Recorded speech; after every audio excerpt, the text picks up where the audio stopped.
Seja muito bem-vindo ao Inspiração. Que alegria ter você aqui com a gente. E hoje o programa traz um tema que toca fundo na alma, o trabalho voluntário. Vivemos em um mundo que fala muito sobre sucesso, mas pouco sobre serviço. E a verdade é que quando nos colocamos a serviço do outro, algo poderoso acontece dentro de nós. Hoje você vai conhecer histórias reais, experiências transformadoras e perceber que o voluntariado não muda apenas a vida de quem recebe, ele transforma principalmente a vida de quem entrega.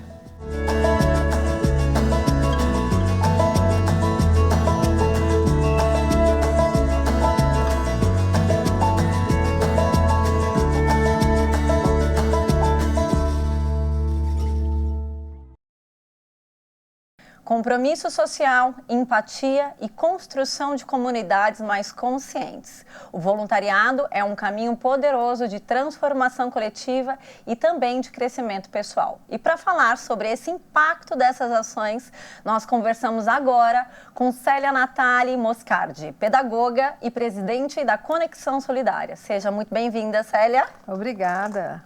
Que prazer enorme poder receber você aqui nos estúdios da TV Câmara, para a gente falar sobre um assunto que, na verdade, é para tocar aí e mobilizar as pessoas para, quem sabe, vir também para esse lugar do voluntariado.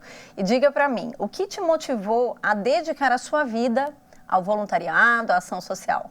Bom, eu vim de uma família que sempre trouxe isso dentro da nossa educação. E quando eu montei a empresa, eu disse que ela teria que ter um braço onde nós devolvêssemos para a sociedade um pouco daquilo que nós conquistamos. Então, como joseense, como empresária, eu me senti assim, aquela vontade, aquele desejo de retribuir para uma sociedade melhor. E Célia, diz pra gente, como que nasceu o Conexão Solidária? Olha, por incrível que pareça, foi através de uma palestra que eu fui fazer para o GAC. E a Rosemary Sanz me pediu para ir fazer uma palestra, eu fui, fiz a palestra e quando eu saí da palestra, né, que eu falei, Deus me deu esse dom de falar em público, por que não usar isso em benefício do próximo também? E a partir dali eu comecei a pensar nisso, me reuni com 3 funcionárias na época e elas toparam a gente começar um projeto social. E olha que coisa mais incrível que eu nem sabia dessa história. E no nosso segundo bloco a gente vai ter aqui a Rosemary Sanz. Olha como o universo é tão maravilhoso que ele permite fazer essas conexões também, né? Sim. Ela vai estar aqui hoje também com a gente. E qual impacto hoje o Conexão Solidária gera na comunidade? Então, o nosso impacto, eu acho que ele gera muito nas instituições sérias da nossa região, onde nós ajudamos o Gesto, o GAC, o Bem-te-Vi, são várias instituições que são cadastradas conosco e nós ajudamos, assim como pessoas em vulnerabilidade que nos procuram também, famílias. Então, a gente ajuda essas instituições pelo trabalho tão sério que elas fazem. Então, na verdade, é um trabalho em parceria, né, Célia? Ninguém faz nada sozinho, né? Ninguém faz nada sozinho. Eu tenho meus voluntários e eu não abro mão. São aqueles que fazem acontecer de verdade. E qual foi a experiência mais transformadora que você já viveu como voluntária? Olha, uma vez nós fomos gravar no GAC. Era um final de ano e nós fomos gravar com o coral do GAC. E aí as mães também participaram. E nesse momento veio uma mãe, onde ela derramava lágrimas, mas ela estava com o bebê todo com o aparelho, fazendo o tratamento, e ela cantava chorando. A partir dali eu vi que a nossa vida era muito feliz, que a gente tinha muito só a agradecer todos os dias. Me impactou muito. Muito lindo. Que habilidades e valores o voluntário desenvolve em uma pessoa? Primeiro, eu acho que é a habilidade de viver em comunidade, né? Ela interagir, ela saber escutar, porque eu acho que o voluntariado, ele tem um ponto muito importante, ele tem que saber ouvir, olhar nos olhos, acolher. E muitas vezes nessa vida corrida, a gente esquece desse valor tão importante, né? Saber trabalhar, respeitar principalmente as pessoas e as diferenças.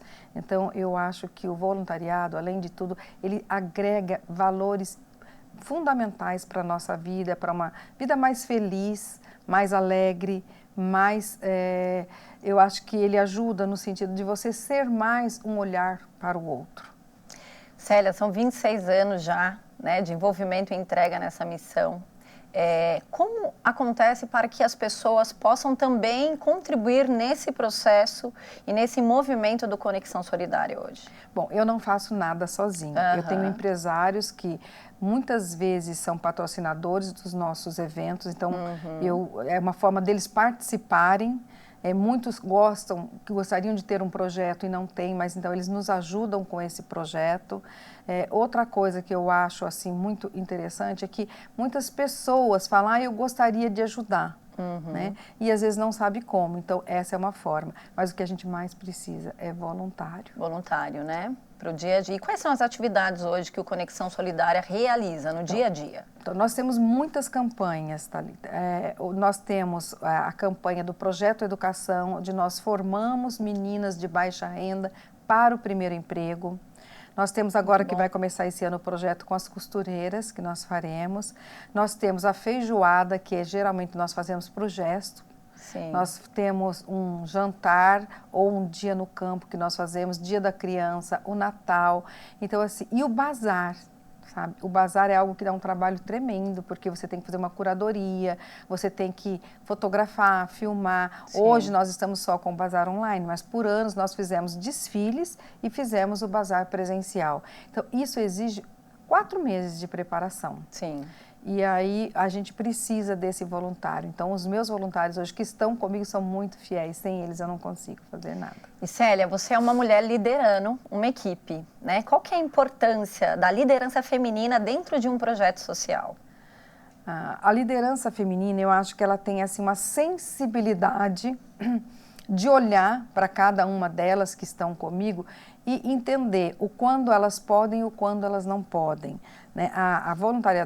O voluntário delas é bem assim, casual, então assim, elas não têm a obrigação, é algo que elas fazem pelo carinho, pelo amor. Sim. E acho legal também porque a gente faz amizades, a gente tem amigas que nasceram dentro do projeto voluntário e que hoje frequentam as nossas festas, as nossas casas, né? Elas desenvolvem amizades, então a mulher ela tem essa facilidade de fazer amizade, de trazer para dentro, de acolher.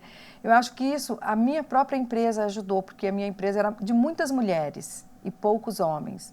Então, sempre eu liderei mulheres. Todo mundo fala que é mais difícil liderar mulher, em certos aspectos, sim, mas em outros não. Então, você tem que olhar quais são os pontos fortes de uma liderança feminina para que ela use isso em benefício dos pontos fortes de quem ela está liderando. Isso mesmo, muito bom.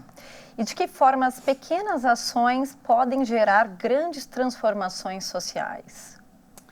Olha, acho que desde você ouvir uma pessoa que precisa, às vezes, de um acalento, você visitar um asilo de uma pessoa que, às vezes, não recebe visita, aquilo sensibiliza. E você sabe que, na verdade, nós é que ficamos felizes quando nós fazemos uma ação, seja ela com criança, com idoso, com pessoas vulneráveis. A gente começa a perceber tantas coisas boas que a gente tem na vida e que, às vezes, a gente não para pensar. Então, eu acho que isso é o ponto alto que faz com que a pessoa perceba o lado sensível que ela tem, mas que muitas vezes fica esquecido.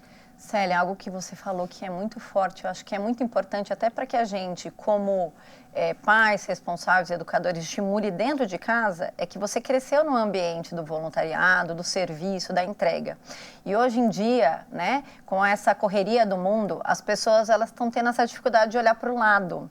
Né? E talvez isso seja um exercício diário, né? De realmente exercer o voluntariado, que talvez é uma escutativa, né?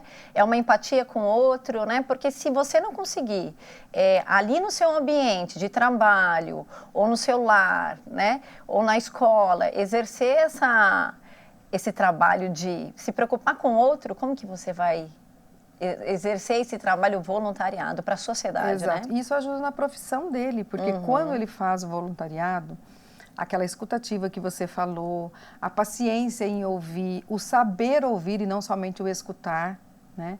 Eu acho que a pessoa acaba melhorando a vida profissional dela, se destacando em vários pontos por conta disso.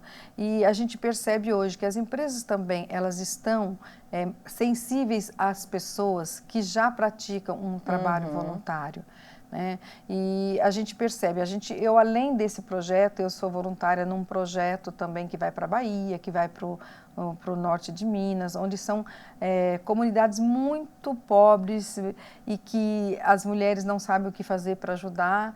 Então a gente desenvolve projetos lá, né, para que elas façam, e a gente começa a perceber isso, o quanto as culturas são diferentes, as famílias são diferentes, mas que todas elas podem sair bem numa situação onde você ajuda elas a enxergarem. Enxergar, né? Para o outro lado, né? Exato. Então, eu acho que que você disse, a capacitação é o melhor caminho, né? Porque entregar, muitas vezes, só a solução pronta, né, ou aquilo que ela está precisando, vai saciar a alma ou o corpo físico mesmo só naquele momento. Sim. Na verdade, o trabalho da Conexão Solidária é realmente trazer essa expansão, né? O objetivo hoje é exatamente a gente desenvolver pessoas, né? Seja com a costura, seja com fazendo um doce, seja participando de um treinamento, como nós estamos fazendo o projeto Educação, para que ela sinta que ela é capaz, que ela pode sair de um ponto e chegar ao outro e ir até o extremo dela. Então, ela acreditar nela própria. Nós temos depoimentos lindíssimos da turma do ano passado, das meninas que fizeram curso conosco, de excelência no atendimento. E foi um curso muito rico, com presença do Oscar, presença da Alexandra, que também é empresária, dos professores da GV, é um curso de qualidade, chama Excelência no Atendimento, e muitas delas saíram empregadas e outras montaram seu próprio negócio.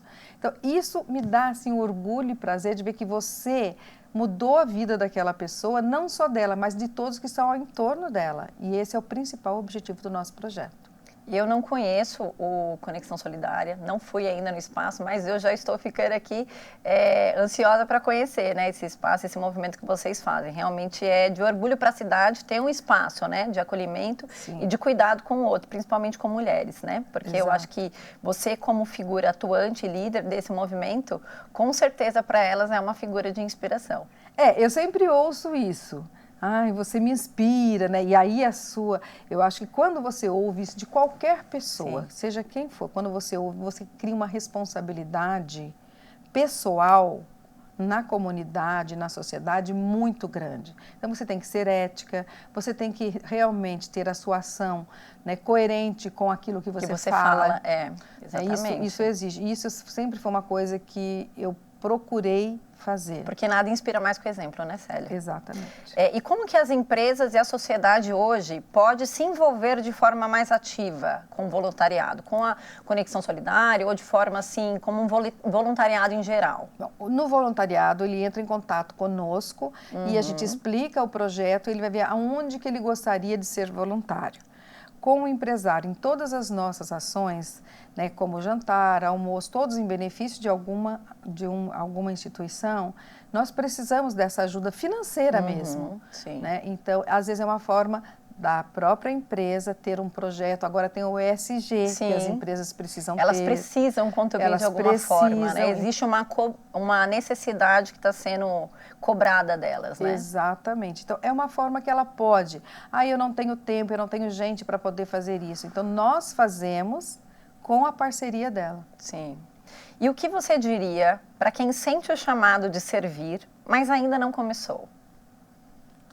Eu diria, abra teu coração, né? Faça isso, porque o bem maior não é para o outro, é para você mesmo, porque você consegue se olhar melhor, se sentir melhor. Então, eu acho que o voluntariado, ele traz um crescimento pessoal fantástico. Eu vou colocar uma outra questão ainda. Quando você entrega para o mundo volta em dobro para você, né? Muito. Então, querendo ou não, isso acaba sendo uma ferramenta para você acelerar o seu processo, né? Exato. Até no nosso programa 1, a gente falou sobre o poder do servir, que na verdade é a sua capacidade de entregar para o mundo algo que você já recebeu dele, né? Porque você foi capacitada com seus dons para poder estar fazendo o que você faz hoje. Exatamente. Então, é perceber o que você tem de bom que você pode oferecer, que você pode doar, que você pode servir o outro. Isso te dá uma autoestima muito grande, porque você vê que você tem uma coisa tão boa e que você pode compartilhar com outras pessoas. E daí a gente está falando sobre legado, né? Qual é o legado que o Conexão Solidária, que a Célia, líder desse movimento, deseja deixar para as próximas gerações? olhe para o outro e se sinta feliz. Eu acho que essa seria a frase que eu deixaria, porque hoje nós temos dificuldade com o Instagram, com toda a tecnologia que está à nossa volta, agora a IA, que a gente não sabe o que é verdadeiro, o que não é. Eu acho que a gente tem dificuldade um pouco de olhar para o outro. Até mesmo eu vejo em restaurantes, os pais saem para jantar com os filhos, cada um está num celular, não tem o diálogo, então eu não olho para o outro, eu não enxergo o outro, na verdade. Essa é a grande dificuldade, eu acho, desse momento da sociedade, de você olhar para o outro, de você perceber o outro. Você não precisa estar 100% com o outro, mas naquele momento que ele quer estar com você, dê aquele minuto de atenção. Então, eu acho que o maior legado, a maior coisa que a gente pode hoje perceber no trabalho voluntariado é esse. Eu desprendo de mim para o outro, mas isso retorna para mim grandiosamente. Com certeza. Célia, eu amei o nosso bate-papo, espero que você tenha gostado e que também a gente possa ter tocado aí as pessoas em casa e quem sabe desse bate-papo saiam novos voluntários aí. Opa, eu que agradeço de estar aqui, de poder falar um pouco do nosso projeto, desse carinho que vocês trazem para quando a gente tem à disposição e vem e fala. Então, agradeço imensamente, Priscila, por você me convidar. Agradeço a todos que estão ouvindo, nos vendo, e convido-os a participar conosco. Muito bom. O Inspiração faz uma breve pausa, mas fique com a gente no próximo bloco. Vamos conversar com Rosemary Sanz, presidente do Hospital GAC Vale, em uma entrevista especial sobre solidariedade e cuidado. E tem um spoiler, a nossa artista misteriosa tem tudo a ver com bonecas. Voltamos já já.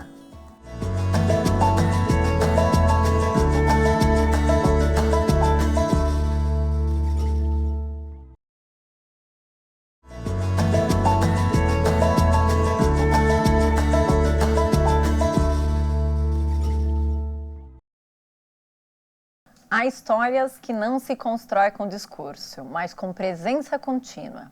Nossa entrevistada de agora tem uma trajetória de décadas dedicada à vida, ao cuidado e à esperança, à frente de uma instituição que se tornou referência nacional em oncologia pediátrica. Um trabalho que transformou o voluntariado em estrutura, compromisso e responsabilidade, impactando famílias, comunidades e sistema de saúde. Seja muito bem-vinda, Rosemary Sanz, fundadora e representante institucional do Hospital GAC Vale.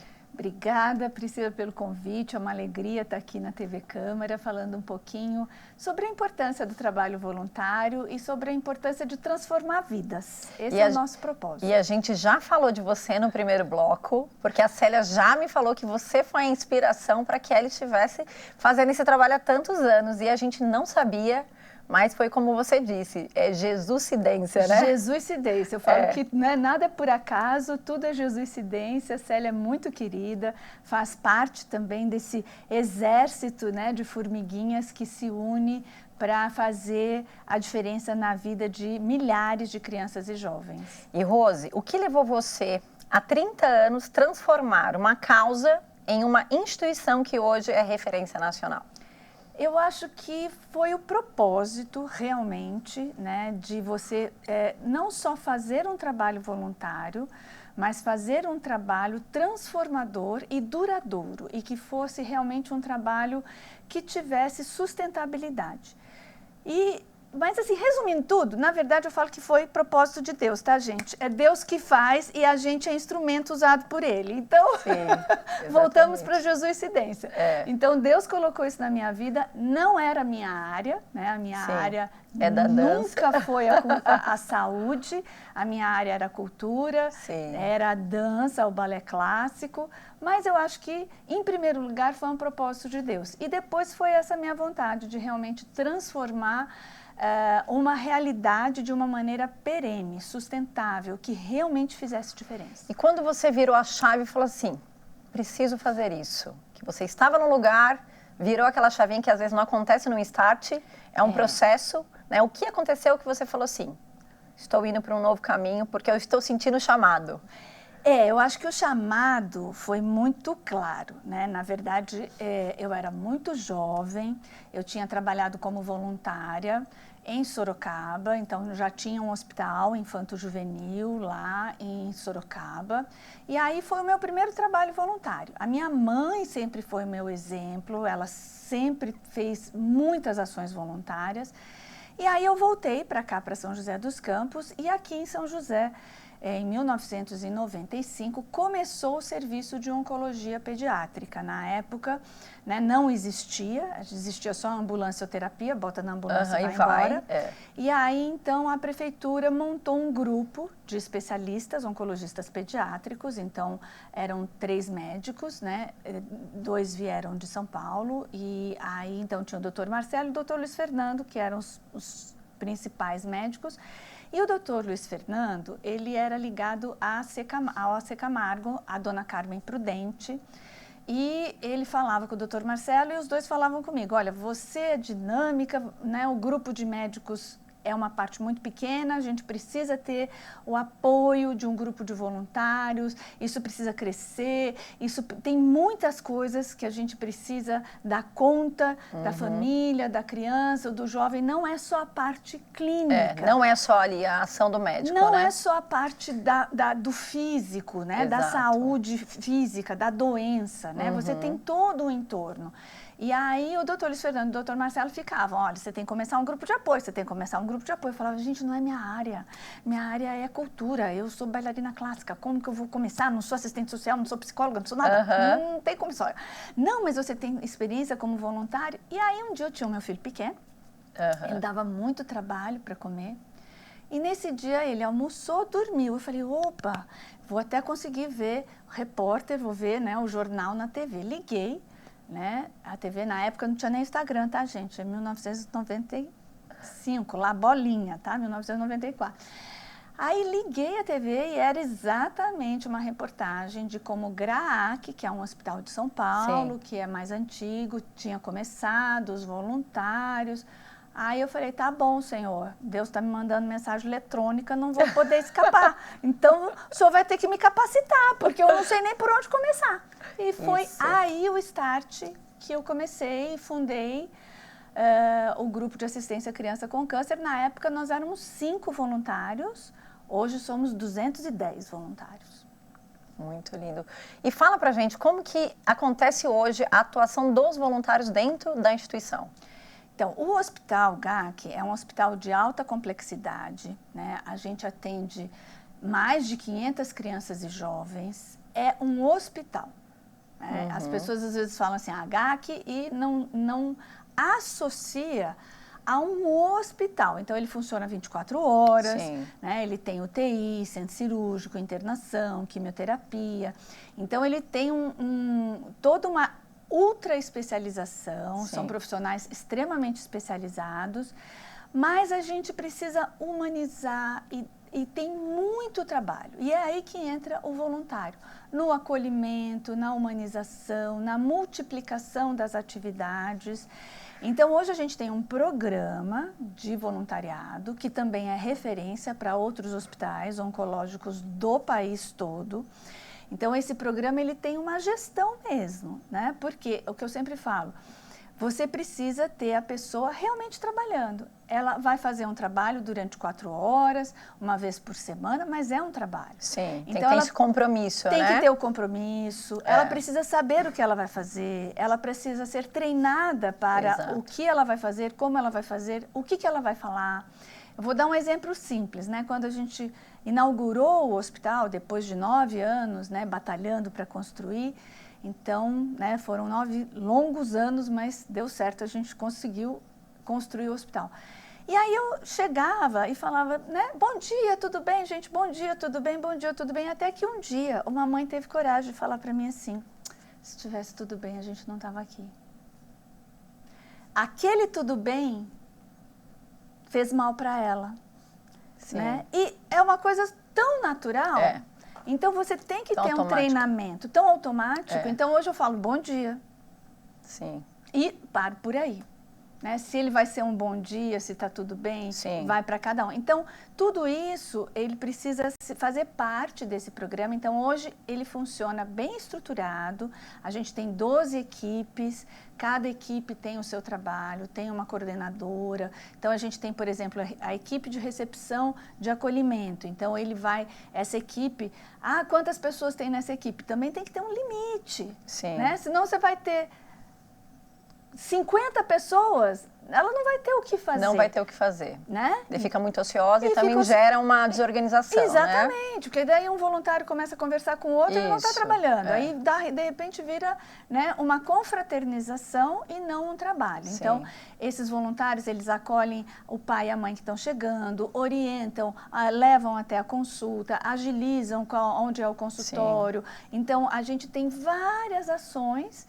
E isso tem funcionado bem. Inclusive, eu estava até conversando ontem com uma outra voluntária que falou para mim, gente, eu estou aqui há 9 anos, né? E eu adoro vir fazer o meu trabalho voluntário. E isso também é uma característica do Hospital GAC. Quem começa e se identifica, porque tem gente que começa, mas acaba não conseguindo, Sim. né? Dar conta de tantas coisas que acontecem. Mas quem se identifica, fica. E fica mesmo. Então, a gente também não tem um grande turnover. Então, a gente tem pessoas que estão lá há muito tempo, né? E aí a gente vai abrindo novas frontes, novas equipes. A gente tem uma equipe que começou ano passado de voluntários que chama Equipe do Comfort. É um programa feito junto com o St. Jude Children's Hospital de Memphis, um programa americano, onde tem toda uma metodologia para que a criança e o jovem não chore durante a punção, né? Durante tirar o sangue, aquela coisa que, né? Todo mundo chora. Sim. A gente está tendo muito sucesso e no final de cada experiência de tirar o sangue, tem um questionário. Então, vêm os voluntários, eles aplicam esse questionário, eles consolidam os dados, a gente apresenta esses dados para os Estados Unidos, que é o maior hospital de câncer infanto-juvenil do mundo. Então, são equipes novas que vão surgindo de acordo com os novos programas. Rose, foi muito interessante e importante você comentar essa questão da parceria com instituições internacionais. E daí eu queria saber de você, como que essas parcerias fortalecem a missão do GAC? Então, essas parcerias são importantíssimas porque, principalmente o St. Jude Children's Hospital, que é o maior parceiro, ele investe bilhões de dólares em pesquisas. Então, os programas que são desenvolvidos lá, né, e os protocolos que tem lá, são protocolos de última geração, validados e que realmente salvam vidas. Então, esses protocolos é que a gente aplica aqui para as nossas crianças e jovens. Então, isso faz toda a diferença, né? Você oferece um tratamento, um diagnóstico que é de última geração, com alta incorporação de tecnologia, referências que são mundiais. E aí você está fazendo isso para o paciente SUS. Para todo mundo, porque a gente trata todas as vidas com o mesmo valor. Nós estamos falando de um hospital que atende 80% pacientes do SUS. Quando a gente fala SUS, gente, né, a gente não pensa em incorporação de tecnologia, a gente não pensa em agilidade, a gente vai pensar em fila, em demora. O Hospital GAC não tem fila de espera. A gente faz questão de fazer essas parcerias para poder trazer todo esse conhecimento, essa tecnologia, capacitar os nossos profissionais. Então, os nossos médicos oncologistas, os nossos médicos intensivistas, psicólogo, assistente social, né, enfermeiros, todos participam de programas intensos de treinamento nessas parcerias internacionais. Então, o conhecimento que eles têm, a excelência que eles oferecem para o paciente, para a criança, para o jovem e para a família, faz toda a diferença no todo o processo, né? Desde o tratamento, que é muito longo, é no mínimo 2 anos de quimioterapia, mais 5 anos de acompanhamento. Então, é um processo longo. Quanto no desfecho, né? A gente sabe que o câncer não tem 100% de cura. O Hospital GAC já tem 71% de índice de cura, muito maior do que a média no Brasil, que é de 64%. Mas a gente sabe que não cura 100%. Mas o processo, quando o pai e a mãe sabem que o melhor foi disponibilizado para o seu filho, isso traz um conforto quando os desfechos não são, né, aqueles que a gente batalha tanto para ser, Sim. né? Rose, quando você conta essa história com tanta propriedade, para a gente é claro que todo o envolvimento do GAC vai muito além de um tratamento apenas médico, né?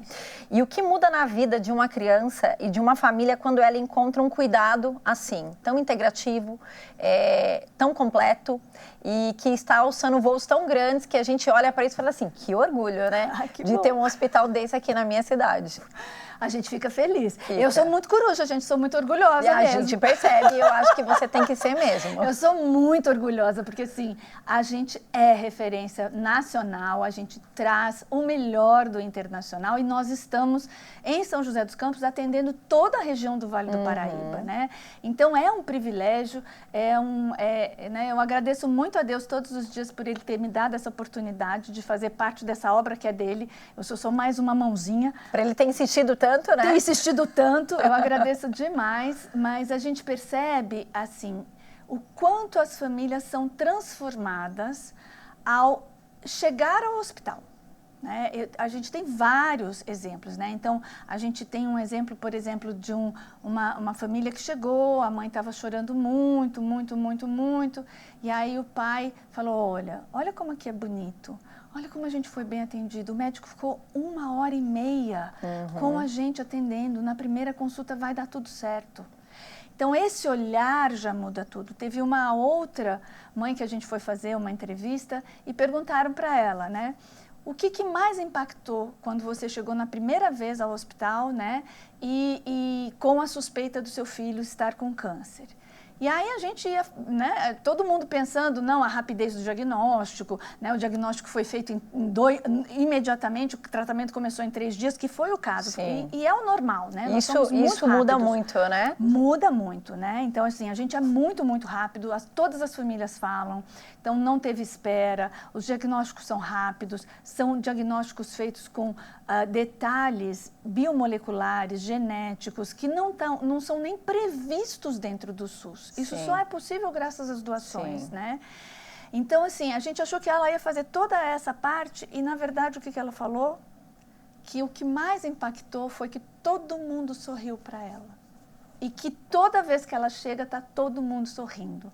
Do médico, a enfermeira, a recepção, o voluntário, né? Então, e todo esse acolhimento, a gente tem uma outra avó que ela cuida do neto, porque os pais perderam a guarda, o neto também tem uma deficiência, também tem várias síndromes, e ela é muito, muito simples. E isso é exatamente sobre olhar a situação além do quadro clínico, né, Rose? Eu acho que essa que é a diferença do GAC. E aí ela fala pra gente assim, aqui foi o primeiro lugar que eu fui tratada igual todo mundo, e que as pessoas olharam para mim. Porque normalmente as pessoas não olham para mim. Então é isso, olhar a pessoa. Ô, Rose, eu estou extremamente assim transbordando com tudo isso que você está falando, com todas essas histórias. E por saber da imensidão que vocês trazem hoje para São José, eu quero assim agradecer imensamente a sua entrega aqui e contribuição. E eu sei que é um pouquinho de muito que a gente teria para falar aqui, mas que fica aí para as pessoas poderem se inspirar na sua história e, quem sabe, ir rumo ao chamado de servir também. Exatamente. Eu vou deixar aqui um recadinho. Acesse as redes sociais do GAC Hospital, @GACCVale. Entra lá, conhece o hospital e vem ajudar a gente. Contribua, faça sua doação. É todo mundo junto que faz esse hospital existir. Faz parte. Entra lá, @GACCVale. O Inspiração faz uma breve pausa e no próximo bloco vamos conversar com Luiz Eduardo Ribeiro e Rodolfo Garcia, ambos da obra social Divino Mestre. E finalmente vamos revelar a nossa artista misteriosa que já está quase terminando a sua obra de arte de hoje. Não saia daí que a gente volta já já.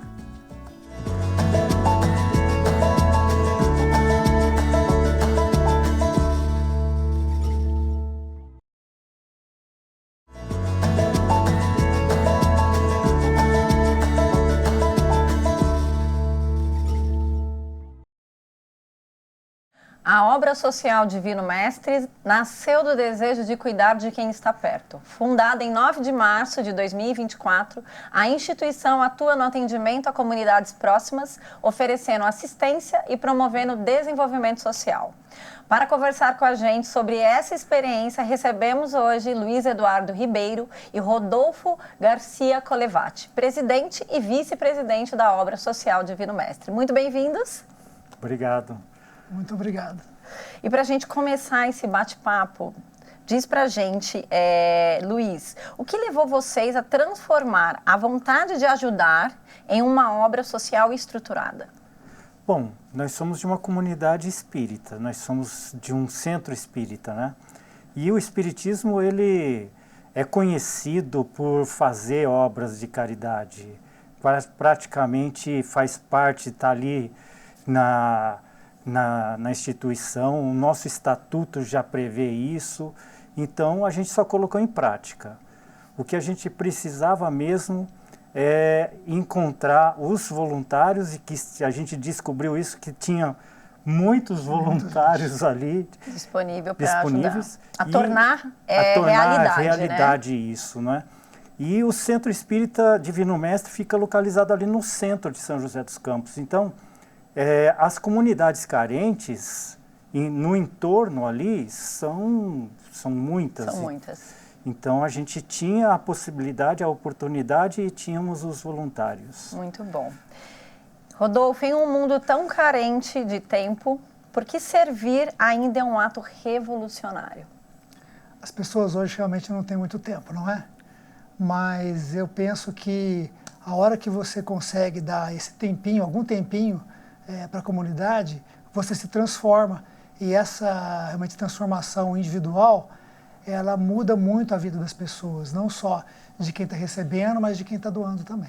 Porque a gente acha que o voluntariado, inicialmente, é para a gente ajudar o próximo, e na verdade é a gente que recebe, né? Todos ganham. Como o voluntariado transforma não só quem recebe, mas principalmente quem serve? É preciso ter uma consciência? Olha, isso já acontece, porque à medida em que você vai auxiliar alguém que está numa situação de vulnerabilidade, assim, bem complicada, não é? Em relação à pessoa que vai ajudar, ela vai parametrizar a própria vida de uma forma diferente. Ela vai verificar o que aquela pessoa, apesar das dificuldades, está vivendo, está levando o seu dia a dia, e que nós, às vezes, nos desesperamos assim por coisas que não deveria, porque aquela pessoa ali que você está ajudando tem uma outra postura. Então, a gente vai mudando também. Muito bom. E que tipo de pessoa hoje a obra social precisa para continuar crescendo? Nós precisamos de voluntários que possam ser comprometidos, que tenham disciplina, de poder estar conosco. A gente tem alguns trabalhos que tem alguns horários, né? Sim. E pessoas que tenham um olhar também para o próximo, que realmente se prestem a servir o outro, né? É isso. A gente até teve uma conversa no bloco anterior com a Rose e ela comentou muito sobre isso, que o voluntário, ele é um compromisso. Ele é como se fosse um trabalho, uma entrega que você está fazendo. Então, é muito importante, realmente, mesmo que você não possa por um longo tempo, né, vários dias, mas que você possa, naquele dia, 4 horas, mas de forma comprometida. Né? Para a gente iniciar, né, nós promovemos um curso de voluntário ali. Muito aquelas bom. pessoas. E esse curso é renovado, não é? A gente já fez umas 4 vezes. Já fiz, Para a pessoa se capacitar e se sentir também preparada para essa missão. Porque uma vez que você se prontificou naquele horário, então a sua responsabilidade está ali. Voluntário não é ser irresponsável, é muito pelo contrário, é tão responsável quanto uma atividade assalariada, né? Isso.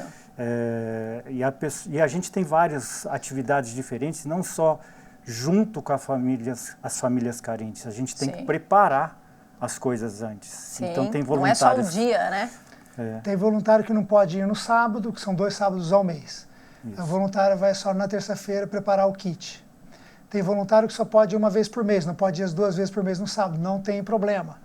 a gente tem essa flexibilidade. O importante é que quando a pessoa esteja lá, ela esteja presente, ela participe conosco e se doe, né? Porque esse tempo que nós ficamos lá, são mais ou menos 2 horas e meia, alguma coisa assim, é um tempo muito valioso para ela e para nós e para as pessoas que também realmente contam com esse auxílio. E tem voluntários também que vão fazer a busca das doações, que vão captar as doações. Que trabalham de forma externa. Que trabalha de uma outra forma, né? Tem voluntários que faz bolo, então ele usa o tempo na casa dele, ele leva lá o bolo. Sim. Então a gente tem essa flexibilidade de como a pessoa pode ajudar. Ô Luiz, então diz pra gente aqui, o pessoal de casa que já está super interessado em auxiliar os projetos lá da obra social, quais são os projetos hoje que a gente tem atuante dentro da obra?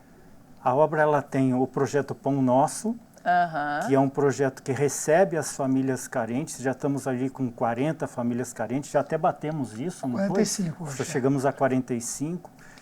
E tem o trabalho Boneca Nova de Novo, onde são resgatadas bonecas em estado assim paupérrimos e elas são regeneradas, ficam novas. E essas bonecas são doadas. Mas isso é um assunto que a Camila vai falar para nós. E Rodolfo, e para quem sentiu chamada agora e falou assim, quero começar um trabalho voluntário, qual o primeiro passo para poder, porque esse momento agora é um momento da ação, tá, do nosso bloco. É assim, estamos dando a oportunidade para que as pessoas possam também servir. Acho que a vontade é o primeiro passo. Então você pode ir até o Divino Mestre às 8 horas e você pode nos procurar.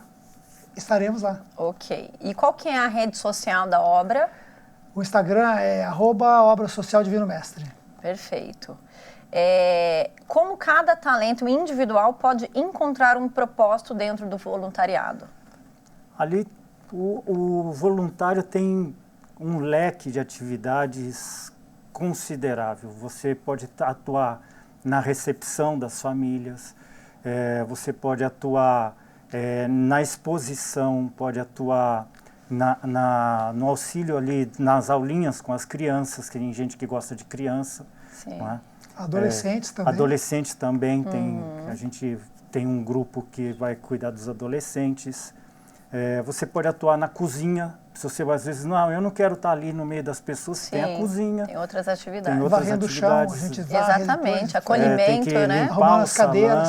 as cadeiras, a gente tem que tirar 150 cadeiras, depois botar de volta, enfim. Perfeito, ou seja, não vai faltar possibilidade, né, para você E também servir. tem atividades fora do horário ali, né? Fazer a compra, a captação de recurso, né? Cuidar dos mantimentos, separar os kits, enfim. Muito bom. Tem serviço para todo mundo. Tem bastante. Ao longo desse tempo da obra social, tem alguma história para relatar que foi tão emocionante, que também motiva vocês, né, a continuar nessa missão? Esse Natal, eu acho que o Natal foi muito bonito. Foi. Nós levamos uma artista, não sei se Raíssa já esteve aqui com você? Raíssa, não me recordo. Raíssa Silva. Ela é uma cantora maravilhosa, espírita, mas ela canta músicas muito bem. E nós a levamos lá e foi uma interação muito gostosa com as crianças, com as famílias. E também conseguimos, de doação, também alguns kits de Natal, além do kit que nós damos também, roupas. Então foi um momento muito bacana de interação, de integração. Você vê o sorriso das crianças, é uma coisa muito gostosa. Isso. Muito bom. Luiz, deixa um recadinho para quem está em casa. Que convite vocês fazem hoje para quem está assistindo e sente que é hora de agir? Olha, serviço de voluntariado, ele é motivante, ele nos renova na alma. Então, recomendamos mesmo que atividades como essa, atividades de caridade, seja parte do nosso dia a dia, de qualquer pessoa, se doando um pouco para o próximo. Pode ser uma doação de bastidor, uma doação de frente, isso não importa. O que importa é o coração estar ali presente no auxílio ao próximo. E tem muita gente que pensa que precisa ou parar de trabalhar ou ser perfeito para ajudar o próximo. Não é nada disso. Ou Todo estar mundo, capacitado, ou né? estar Sim, é claro que a gente vai se capacitando e ajudando. Você não vai ficar perfeito para depois você ajudar. Você ajuda para você ficar bom. E não esse contrário. Então é importante pra caramba, eu acho.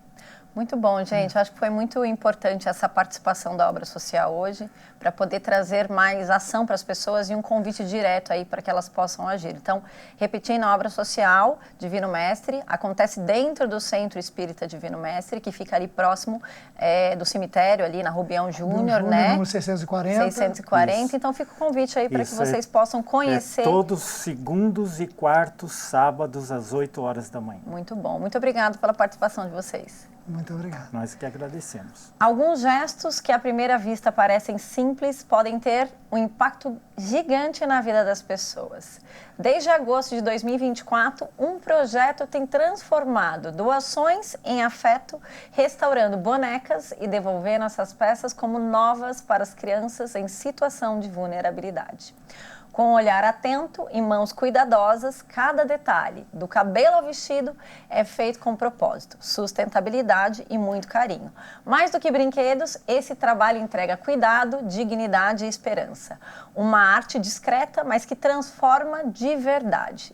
Muito bem-vinda, Camila, ao Inspiração. Muito obrigada pelo convite, Priscila. Vamos falar um pouquinho agora sobre esse projeto tão bonito, né? Que não deixa de ser uma arte, porque você pega as bonecas que chegaram e faz todo um processo de restauração e através do trabalho voluntariado você também transborda na vida de outras crianças, né? Então fala um pouquinho do projeto, que é o projeto Boneca Nova de Novo. Então, através desse projeto, a gente busca entregar para as crianças mais do que um brinquedo.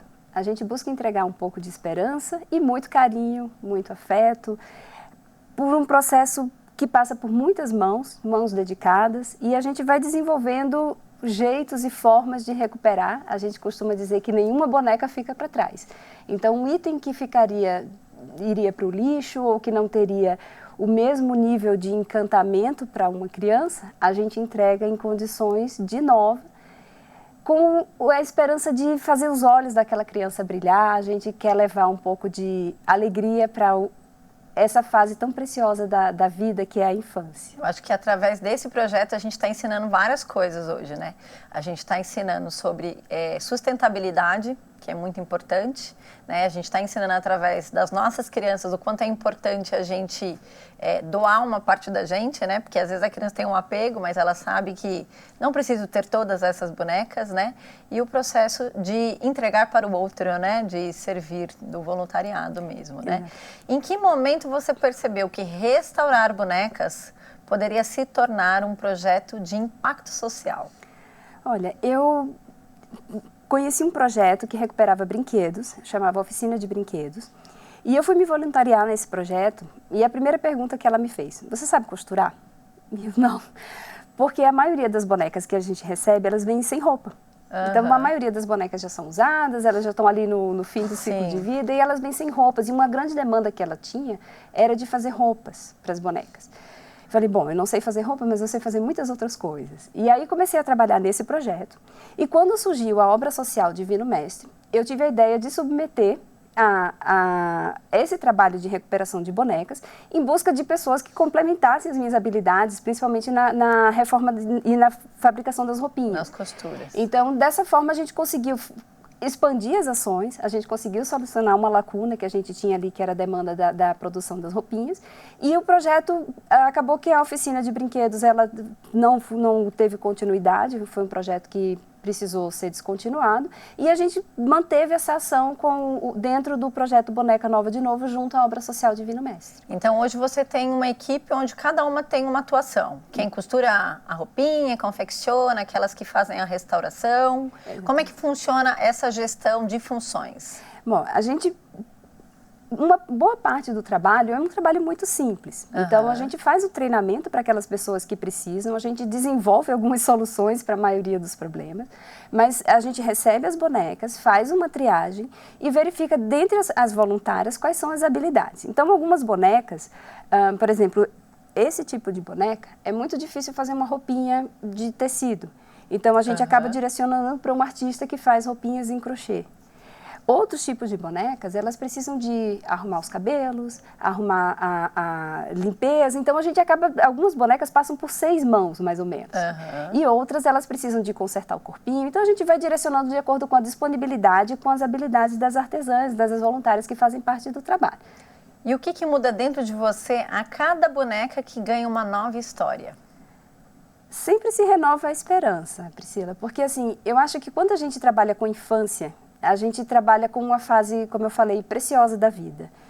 E a boneca, ela é um ícone da infância. Então, ela encanta as crianças desde sempre. Então, você entregar uma boneca com propósito, com amor, com tudo isso que a gente falou, eu fico sempre na esperança de impactar aquela vida com sonho, com fantasia, com as propriedades que a infância precisa ter. Então, muda em mim que se renova essa esperança de estar impactando positivamente aquela criança, de ela acreditar na esperança do futuro, que o acolhimento que ela recebeu de alguém que pensou nela com carinho. Então, tudo isso se reforça a cada bonequinha que segue um destino novo. Porque é inevitável, na hora que você entrega uma boneca, o sorriso da criança já vem, né? Exatamente. Aquilo já valeu toda a pena, né? Tudo. E diz pra mim, das restaurações que você fez, qual mais te emocionou até hoje? Cada boneca, ela tem uma história, ela conta uma história. Então, as bonecas mais destruídas, as mais que vêm no pior estado, quando a gente consegue deixá-las no estado de nova, elas são muito marcantes, porque realmente elas envolvem todo o desafio, passam por várias mãos, são várias pessoas envolvidas, muita dedicação, e acaba que elas têm ali um significado especial. Uma vez chegou uma boneca para mim que ela estava muito riscada, e na medida que a gente foi conseguindo remover as manchas, as manchas ficaram parecendo hematomas. Elas eram manchas de caneta, começaram a ficar roxas, arroxeadas e amareladas, igual um hematoma. E eu olhava aquela boneca e parecia que ela tinha sido agredida fisicamente. Então, ela mexeu muito comigo, ela virou um desafio, eu precisei recuperar aquela boneca até o final. E ela me remeteu à história de tantas crianças que passam por esse tipo de violência. Então, ela virou uma espécie de emblema para mim. E um segundo caso foi, na verdade, uma oportunidade que eu tive de uma senhora que conheceu o trabalho que a gente faz. E ela tem 83 anos, ela tinha recebido essas bonecas quando ela era criança. Ela tinha acabado de perder a mãe, estava passando por uma cirurgia, e o pai ofereceu 2 bonecas para ela. E ela tem essas bonecas até hoje. Essas bonecas passaram por uma restauração e ela ofereceu para a primeira neta dela, quando completou 30 anos. E ela estava com a intenção de entregá-la para a última netinha dela, que tinha 2 anos de idade. Então, ela me pediu para restaurar essas 2 bonecas. E ela perguntou quanto que eu cobrava pelo serviço. Eu falei para ela que eu não poderia cobrar, porque eu não sou uma profissional, mas que eu poderia ver o que poderia fazer por ela. E as bonecas eram absolutamente lindas, eram bonecas de louça, grandes, articuladas, bonecas de 80 anos praticamente de história.